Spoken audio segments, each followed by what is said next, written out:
Il y a une idée qui dérange profondément notre époque. Une idée presque subversive. Et si ton identité n'était pas ce qui te protège, mais ce qui t'emprisonne? Et si ton nom, ton passé, ton statut social, tes réussites et tes échecs formaient une cage invisible autour de toi? Cette histoire commence précisément là, à l'endroit où un homme a osé poser cette question, puis aller jusqu'au bout de la réponse. Il était comme tout le monde. Un homme moderne, vivant dans une grande ville occidentale, avec un emploi stable, des relations, des responsabilités.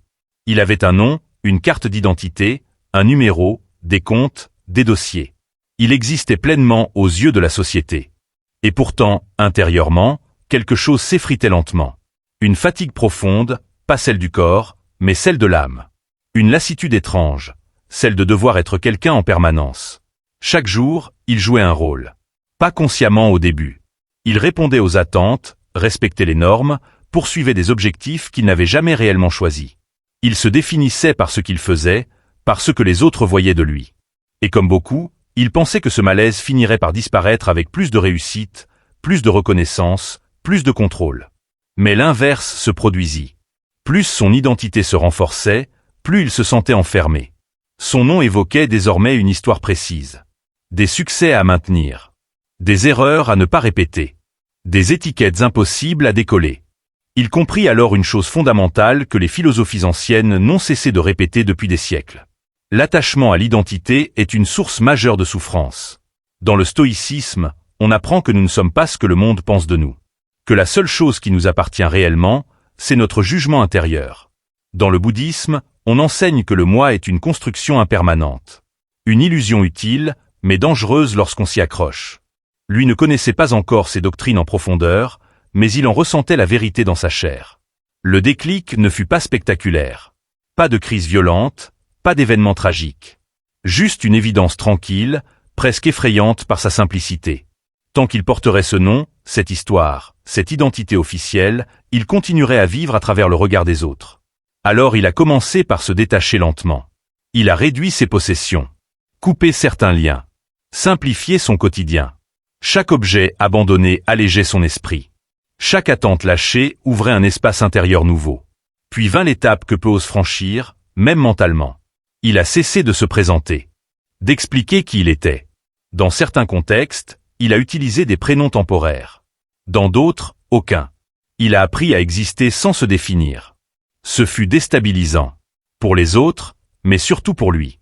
Car sans identité fixe, il n'y avait plus de rôle à jouer. Plus de personnages à défendre. Il ne s'agissait pas de devenir invisible physiquement. Il travaillait encore occasionnellement, vivait simplement, respectait les lois. Mais intérieurement, quelque chose avait disparu. Le besoin d'être reconnu. Le besoin d'être validé. Le besoin d'être quelqu'un. Et dans ce vide, une paix inattendue s'est installée. Il découvrit que sans identité rigide, chaque instant devenait neuf. Il n'y avait plus de passé à protéger ni de futur à prouver. Seulement l'expérience directe du moment présent. Manger quand il avait faim. Marcher sans destination. Parler sans chercher à impressionner. Écouter sans préparer de réponse.